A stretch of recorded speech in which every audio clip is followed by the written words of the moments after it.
Mummies! Fact and fiction from a guy who knows. The American Museum of Natural History's David Hurst Thomas. Ahead on Science Goes to the Movies.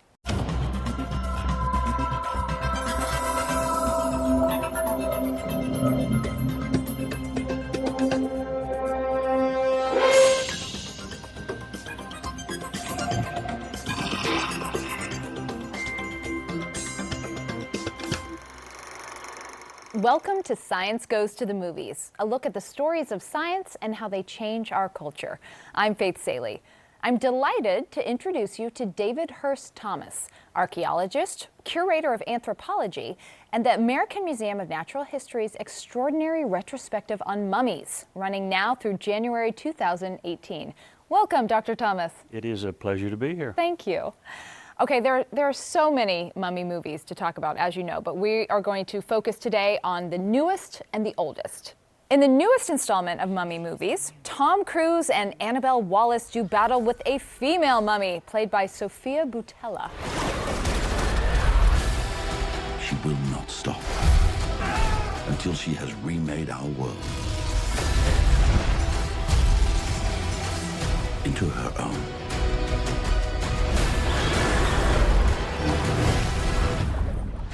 Stay with me. I'm scared. I'm gonna figure this out. Don't leave me.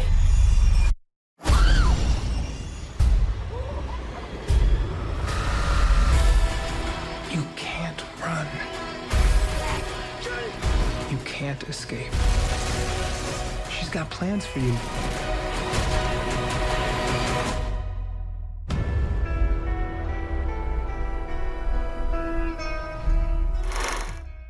Now, what's new in this very newest version of the mummy story is, of course, this lady mummy, played by Sofia Boutella. In every mummy movie that I know of, the mummy is always male. Are only men mummified? Well, you'd think. Boris Karloff, you know, is rolling in his sarcophagus about this. The truth is, come to our mummy show at the American Museum. Oh, I will. Almost all of the mummies that we have on display are female. Not all of them, but most. What? Yeah, they're part of the story. They're a big part of the story. Okay, so that leads to two questions. One is, why have we seen in fiction, in storytelling, why have we only seen male mummies? And two, why did you choose to do almost all female mummies? The first part, I think, just has to do with the bias. Over the years, we want our scary people, our vampires and our werewolves, to be scary guys. And that's changed. But it comes out of a tradition where the guys are the scary ones. Yeah. And, of course, mummies don't have to be all that scary. Of all those things, werewolves and vampires and the rest of it, one of those is actually real, and those are mummies. So, right. So that's what our show is really about, is what are mummies, who are mummies, what cultures involved mummification of their ancestors, why did they do it, how did they do it? Exactly, you're here to answer all those questions. And women are a huge part of the story. All right, there are mommy mummies. And Well, yeah. that's just one less glass ceiling we have to crack. Okay, our idea of mummies, as we take it from movies, is that mummification was reserved for the very, very rich, who then turn out to be very, very scary. Is that true? Part of that is true. Our show is focusing on Egyptian mummies and Peruvian mummies. And these are two cultures that have traditions of mummification that go back thousands and thousands of years. They were never in contact with each other, but each of them saw something in that process of making a mummy that fit their culture and fit the way they wanted to treat their dead. So in Peru, it's very different. It's all in the family.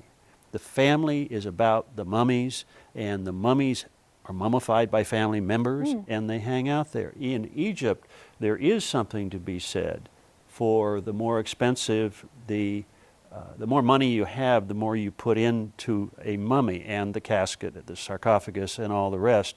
So it's a very good sign of wealth, and there are lots of mummies that we don't see much about that are on the cheap end of that. The families just can't afford to do it. We've got some in the show where they're faking it and trying to make it look like a better mummification ritual because they're getting ready to send people off to the afterlife. and they've got some requirements. Not everybody makes it to the afterlife, and you have to have the cherried out body and the right stuff. Even if you come from a relatively poor family, that family still wants you to make it. So part of the belief system was that in order to make it to the afterlife, you had to be mummified, and mummified just so? Absolutely. You have to, your body has to be there for you in the afterlife. And not just your body, the parts of your body, your innards that have to be taken out in order for the mummification process, they've got to be there too, in the right order. And you probably also need some goods to take along with you. We've got one in the show. It's in hieroglyphs, but it's sort of a headstone. And it's instructions. When you come to visit me, here's what you need to bring. I need some beer, and I need some lamb, and I need all this stuff if I'm going to make it in the afterlife, so don't let me down. You want to put your best foot forward in the afterlife. You've got to have it all together, and your family wants you to do it. It's like, we want to think that when we die, we can like we're released from, from stringent beauty requirements, but no such thing. I need to pack my coal and my moisturizer. If you're going to sign up for ancient Egypt, you've got some responsibility there. All right. I don't need beer. Just pack me some chocolate. You can't be cluttering up their cemeteries if you're not going to go first class. What is a succinct definition of what a mummy is? Okay. Mummies are, we've had mummies in our Museum of Natural History for a long time. On our 4th floor, we've got a dinosaur mummy. And it's spectacular. It's got skin. You can see all the details about that dinosaur. And it's a mummy because it was in conditions that interrupted natural body decay. It was buried in a way where its skin was replaced with rock and the rest of it. We have a woman in our show who lived in pre-dynastic Egypt about 3,000 years ago. When she died, she was just buried in the desert in a natural grave, and the sand and the heat just preserved her naturally. She wasn't mummified in the way we're talking about here at all. She was just buried, and she dried up and is perfectly preserved. So both of those are natural mummies. So you can be naturally or accidentally mummified. Exactly. And the show focuses, of course, on the cultural mummies, the deliberate practices that ancient Egypt and ancient Peru did to preserve their ancestors. But the world is full of natural mummies. The oldest mummy in the world comes from the state of Nevada in the United States. Spirit Cave Man, and it is a man, is 9,400 years old. He was buried in a cave where it's nice and dry. Whether or not they intended to have him preserved, he was preserved perfectly. One of the very first stories of a reincarnated mummy was written in the Victorian age by Bram Stoker, called Jewel of the Seven Stars. As with stories of Transylvania's Vlad the Impaler, Stoker borrowed real facts and did for mummies what he'd done for vampires, made them both popular and terrifying. The Victorians were fascinated by mummies, but had zero respect for them. I read that Victorians would have mummy defiling parties? I think that's probably true. Mummies were public property once they became so popular. And if we look at the imagery, how does the world know about mummies? Yeah. Well, it started out with lithographs. When Napoleon came to Egypt, they were able to do drawings of these remarkable mummies, and those images went around the world as lithographs. Photography came in the mid-19th century, and all of a sudden we had photographs of Ramses and the other famous pharaohs. You could look into their faces and see that face of the past. And the face had eyelashes and smiles or grimaces, but you're looking into the face of somebody who lived thousands of years ago. That's fascinating with mummies.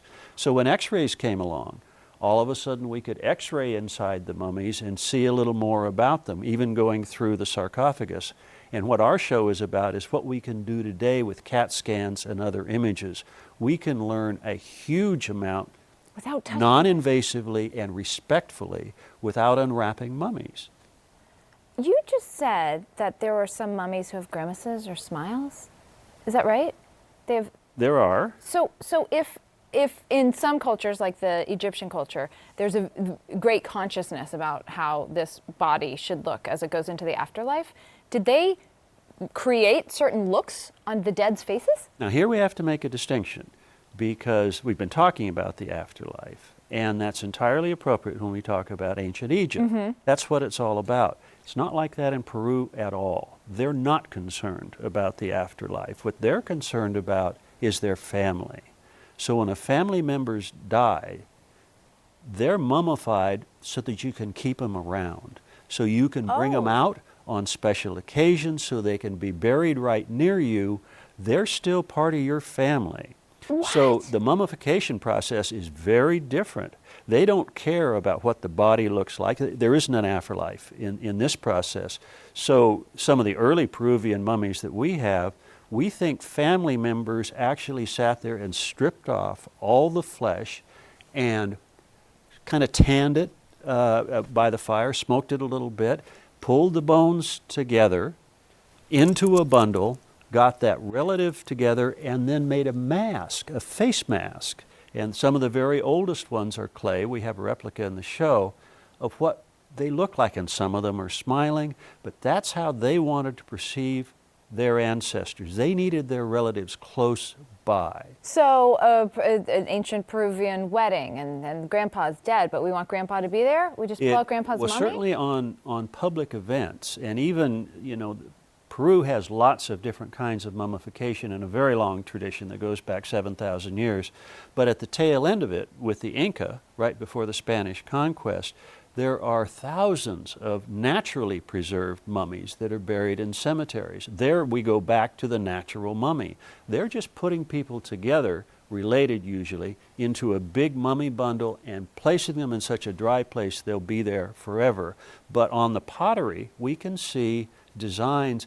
They brought them out and they paraded them around so everyone could see. Now, one explanation for that, why do you do that? One explanation is, why is family so important? Well, this is a stratified society, and some families are more important than others. Some families own a lot of land and some families own very little. Some families have a great deal of property and wealth, others don't have so much. How do you prove it? How do you keep people from saying, oh yeah, your family's been in charge here for a long time? Produce your ancestors. Here they are. Oh my gosh. Let's bring them out. And we have evidence, we can see it on the pottery. This happens sometimes. Bring out your dead. Yeah. Oh my gosh. There's a 5,000 years old mummy in the British Museum named Ginger for his red hair. How does hair survive that long? And even the pigment, the red color, how is that possible? Well, hair survives very well. I mentioned the high-altitude Peruvian mummies. These and their kids have perfect heads of hair, longer than yours. And it's perfectly preserved because of the conditions that mummify. But hair is a pretty interesting thing. It grows about 1 centimeter every month.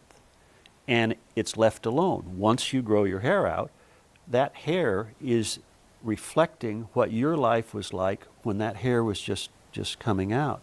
So what's been done, let's ask the question, why if you're in an Inca society and you want to sacrifice a 15-year-old girl, what happens? What's she thinking?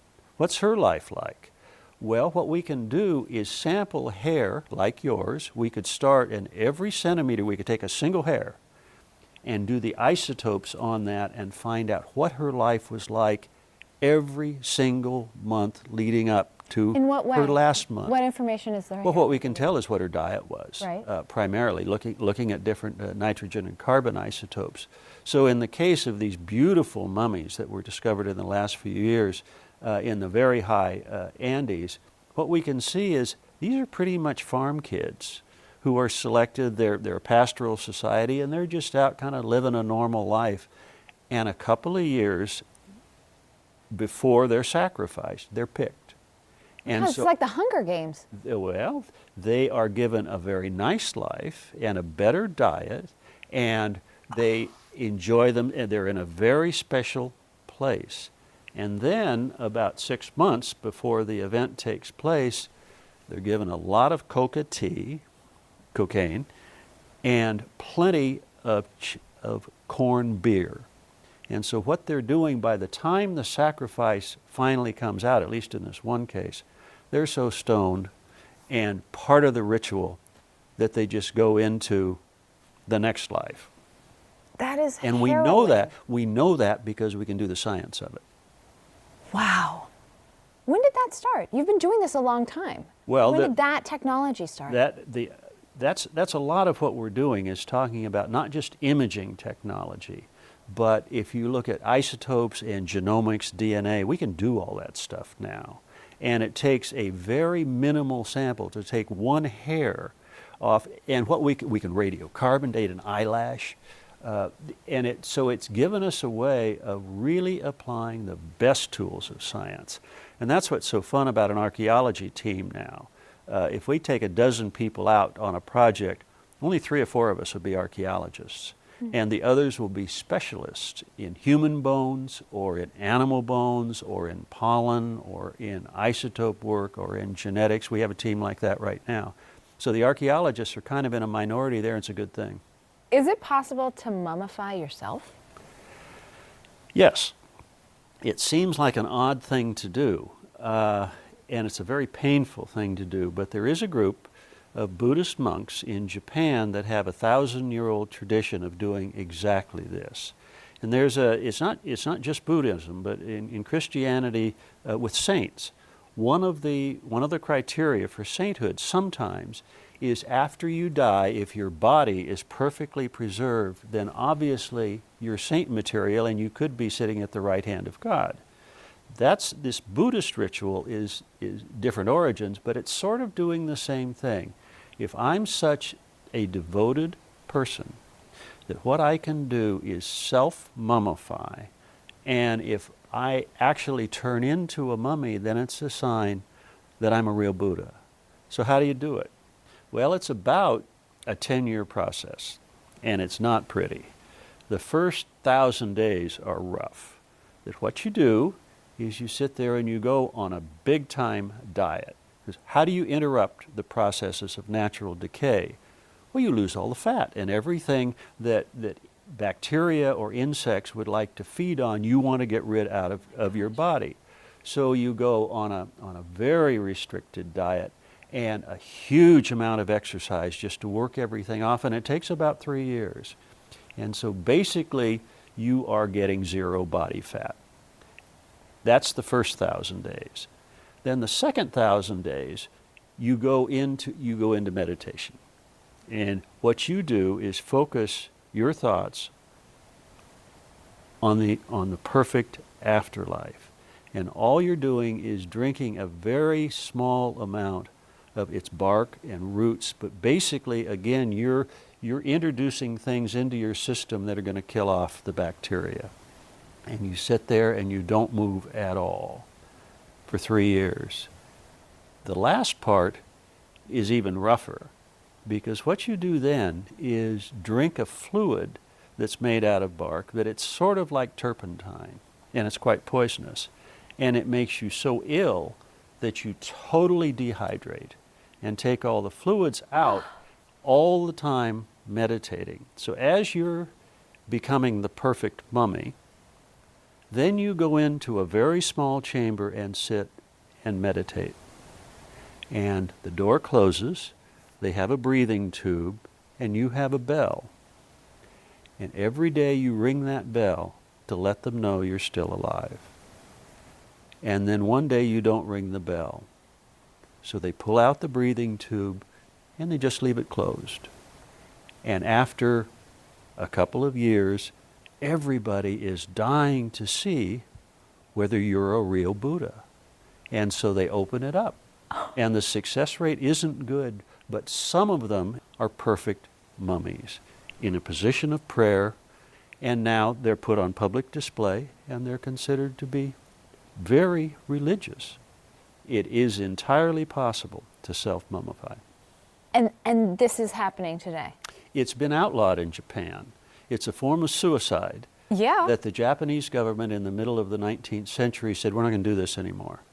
And so there's a famous case where some guy was kind of in the process of getting there, and so they were able to fudge the dates a little bit around the law to get him to complete his mummification process. But there are a number of real Buddhas on display in religious facilities in Japan. Do you think some of the Western fascination and excitement around Egyptian mummification is all the stuff, you know, all the jewels and the riches that go along with it to be brought into the afterlife? Well, archaeologists like to find stuff. And to be Carter and find King Tut's tomb, I mean, we all want to talk about how we really care about the ideas behind the artifacts and all, but a lot of us really care about the artifacts and finding cool stuff. So I think, when was that? The 20s when Carter found the tomb? Yeah, and it just turned the world on to these incredible artifacts. And remember when the King Tut material came to New York a few decades ago, it just controlled everything. So Egypt, when you say mummies, everybody thinks Egyptian mummies, and that's really one of the points of our show. Is mummification is a really important human event in history.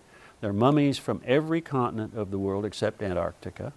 Some of them are accidental ones. A lot of them are very deliberate ones. And the cultures sort of define how that works in their own belief system. Sometimes it's about the afterlife, sometimes it's all in the family, but it's a remarkably complex and system. They figured out how it works for them. In real life, Lord Carnarvon, one of the two men who on February 16, 1923 first opened King Tut's tomb, died shortly after of an infected mosquito bite. The other man, archaeologist Howard Carter, died in 1939 of lymphoma, and our zeitgeist has conflated the two deaths into the curse of the mummy. Do you think that their deaths feed into this myth of the curse of the mummy? Oh, I think the curse of the mummy precedes Carter. Oh. There's been quite a literature on that. And so why do we have a curse of the mummy? And part of it, you cited the two classic cases of Carnarvon and Carter, but if you look at the entire team that was there, that should have been cursed, that found Tut, if you look at their life histories, they actually, each of them on the average, lived about 2 years longer than they should have by the demography. So there's nothing to the curse. But there's something about promoting the curse. What's an we have a lot about this in the show. Looting tombs is a real problem. It is now, it was in Carter's day, and it was 3,000 years ago. All this wealth going into the ground with a lot of poverty in that society. We have a whole section on how the tombs were protected from looters. We also have a section about when looters would come in, they just throw the bodies around and grab the jewelry and whatnot. So we have a number of those body parts, and we can still learn a lot about that. But looters of tombs have been a problem since there were tombs. And so you want to discourage that. There are physical ways you can do it. But there's also, there's no problem in letting it go a little bit, and Carter knew this. Yeah, you got to worry about that. You never know what's in the bodies here that we could, so it was just promoted, better stay away from these tombs, you never can tell. Now the truth is that somebody like Lord Carnarvon was much healthier inside Tut's tomb. The mosquito that got him was outside, and Egypt was not a healthy place for Europeans to be coming in then. So the curse worked both ways. It could be the archaeologist's friend, right? Yes. You guys stay out. We'll take the curse. We'll take it for you. Yep. So I think when we think of archaeologists, we think of Indiana Jones, and maybe they're looking for artifacts. But the fact that you can learn so much about a culture from looking at what's left of their dead is unbelievable. Okay, there are 2 points here. One is Indiana Jones is, all archaeologists know about that. And it's cool to have sort of a hero figure who runs around and does all that stuff. Fighting Nazis. I mean, that's why you went into this. At least in our dreams, that's what archaeologists think we do. Yeah. But the other point is, today, Indiana Jones is usually spelled Joans. More than half of the archaeologists around today are women. And the field is radically changed. The glass ceiling is going away. So most of my students are female right now. We have trouble getting, Well, that's a good question. We have trouble getting enough guys to go on our digs these days, and it's been true for the last 10 or 20 years. Graduate schools face the same thing. What are they afraid of, a little dirt? I don't have a good explanation for it, but I do know that the power structure of archaeology has changed dramatically over the last 50 years, where it really did used to be an old boys club. And I think part of it is I'm an Eagle Scout. Most of the archaeologists who came in my cohort were just like that. They were Eagle Scouts, and what we had learned as kids is be comfortable in the outdoors and some leadership skills. And so guys had a huge advantage, because that's what a dig is all about, is, you know, going out in the woods, enjoying yourself, not getting everybody munched in the process, and doing some cool science. Women didn't have access to that. There are a lot of women studying this right now, but the Campfire Girls and the Girl Scouts did not prepare them that way. So 50 years ago, there was a huge imbalance that has totally changed over the last 50 years. So that's the Indiana Jones story, Jons. David Hurst Thomas, everybody's going to dig this episode. I'm sorry. I'm sorry I had to. That's all we have time for today. Thank you so much. Whatever we can't fit into this half hour, we'll share on our Science Goes to the Movies Facebook page. And if you want to watch past episodes, check us out at www.CUNY.TV under the Science tab, or download our app to keep up with everything related to Science Goes to the Movies all in one place.